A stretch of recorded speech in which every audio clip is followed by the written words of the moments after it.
What's up, guys? Happy Tuesday and welcome back to News for You with me, Tracy. Now, on our agenda today, Museveni has pledged billions to the Uganda Cranes. We're also going to be talking about a BBC expose on human trafficking in Kenya. We're also going to touch on accountability from the KCCA, as well as the good works of Rotary. All of that and so much more coming up tonight. Stay tuned.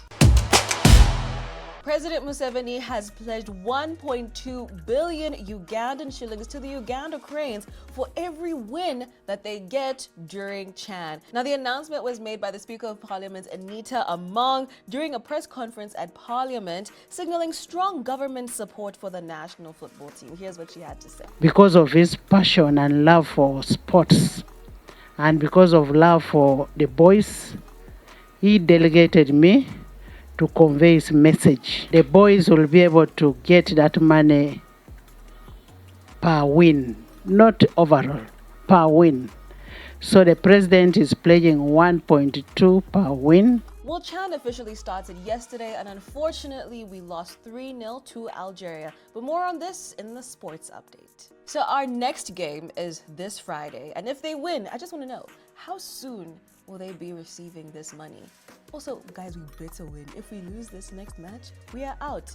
Imagine you're hosting and you're not playing. We cannot have a repeat of Rugby Africa. A BBC Africa Eye documentary has exposed the trafficking of underage girls as young as 13 in a busy transit town in Kenya. Now, in this documentary, they mention madams, who are the women who recruit and profit from these young girls. They take them, they introduce them to clients, and actually their major clients are truck drivers. So there was secret footage that was obtained by undercover reporters, which was later given to the police, and no arrests have been made yet, largely because the victims are afraid and it's been really difficult to track down these suspects. Now, the documentary also covered the life of a former SW named Baby Girl who was sheltering survivors, but now her work has become extremely difficult now that the US aid has come to an end.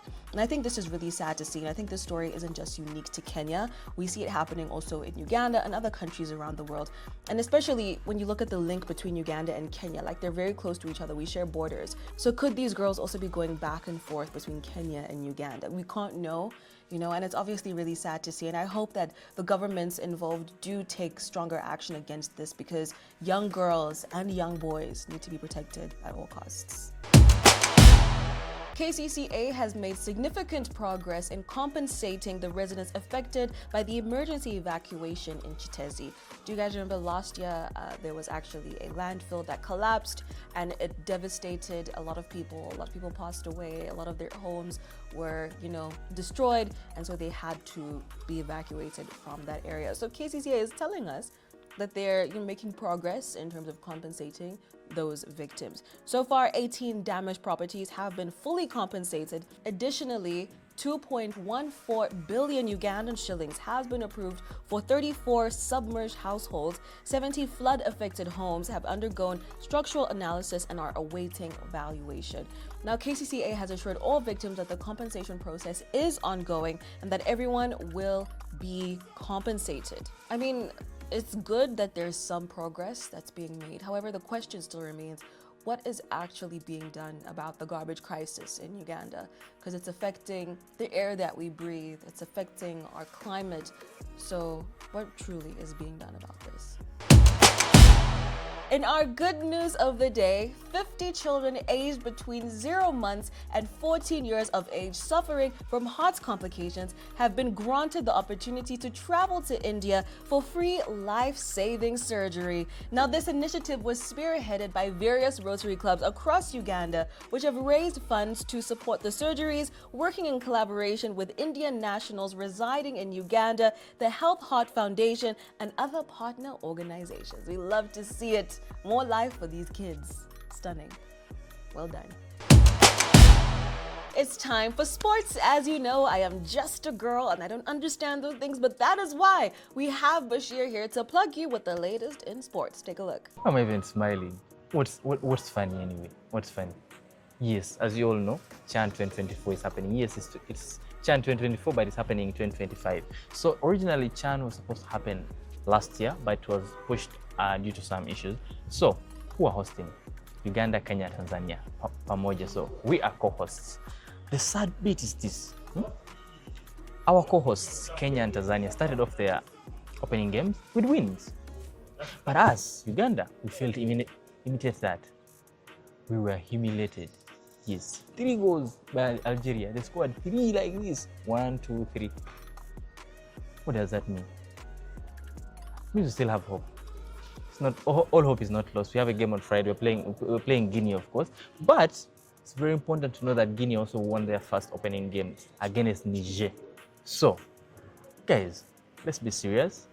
Let's be serious with this sport. I mean, by the way, before we forget, the president had promised these guys 1.2 billion Ugandan shillings if they win any game in this CHAN tournament. That means each player approximately is getting 35 million Ugandan shillings.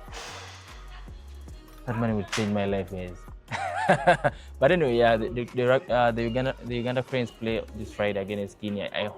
We hope they obviously pick up from where they left. They didn't have the best of performance yesterday. I mean, we saw they did better in the second half, but I think that was not good enough to pull strings and get better. I mean, defensively we looked so poor, we looked so exposed. Algeria always capitalized on that. All the 2 last goals, you'd see it was a defensive error. I mean, we're outnumbered in defense. We'd find the only 2 guys and the goalkeeper. So I think in the next game we have to pick up lessons from that.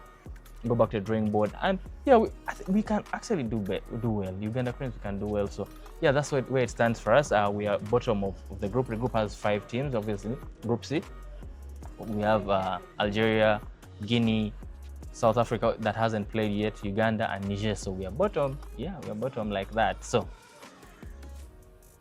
if there's any update from CHAN that comes on Friday, I'll be sure to update you on here on NBS News for you. Bye.